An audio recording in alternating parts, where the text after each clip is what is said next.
Bright Tuty. Every student matters. In this last topic, we'll look at conservation of energy resources. So in the first two topics, we looked at two different kinds of energy resources. And while we were doing it, we also got an idea as to how some of these resources are limited. Some of these are renewable, some are non-renewable. Some are eco-friendly, some are damaging to the environment.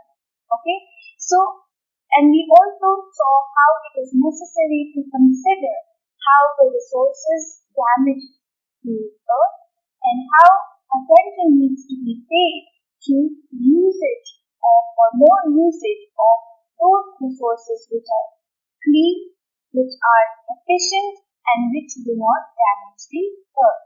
Okay.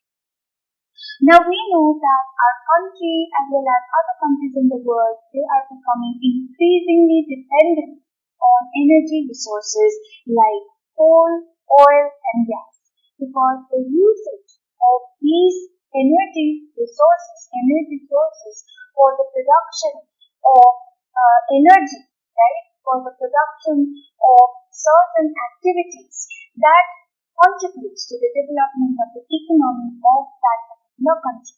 That's why the countries rush to getting more and more energy resources. Alright?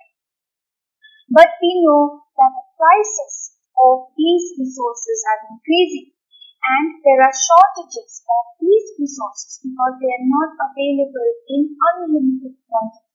They are exhaustible. They are non-renewable. Okay?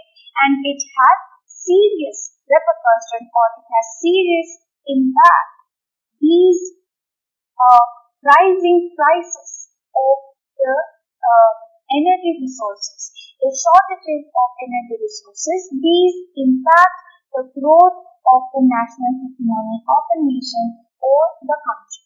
Okay, and we also know that increasing use or misuse. So we have to also always remember how not only the use but the misuse of these resources also causes or adds to the already existing problem. Okay, and one of the problems is its damage to the environment. The use and overuse of these fossils, of the coal, of petroleum, of natural gases, it causes serious environmental problems. Alright?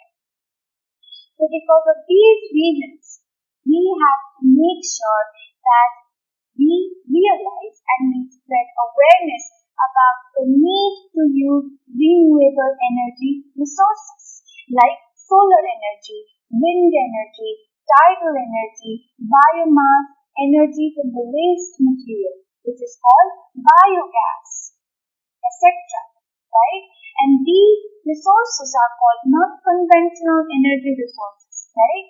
So, we need to focus on the usage of non-conventional energy resources to make sure that we protect our planet, that we conserve the energy. Okay? Now, India, of all the other countries in the world, is one of the least energy efficient countries in the world. It means that we are not careful about our use, of energy resources, not careful about how we are misusing, how it is our actions are affecting the environment. We are not careful about it. Okay? So, what do we need to do now? We need to adopt plans. We need to make plans. We need to make proper strategies and adopt them, implement them so that we take measures, we take steps, okay, to deal with our limited resources, to conserve energy resources which are limited, and to make sure that the usage of these energy resources are not damaging the environment. Okay, so we need to develop a sustainable path, a plan which leads to energy development and also energy consumption in a careful manner.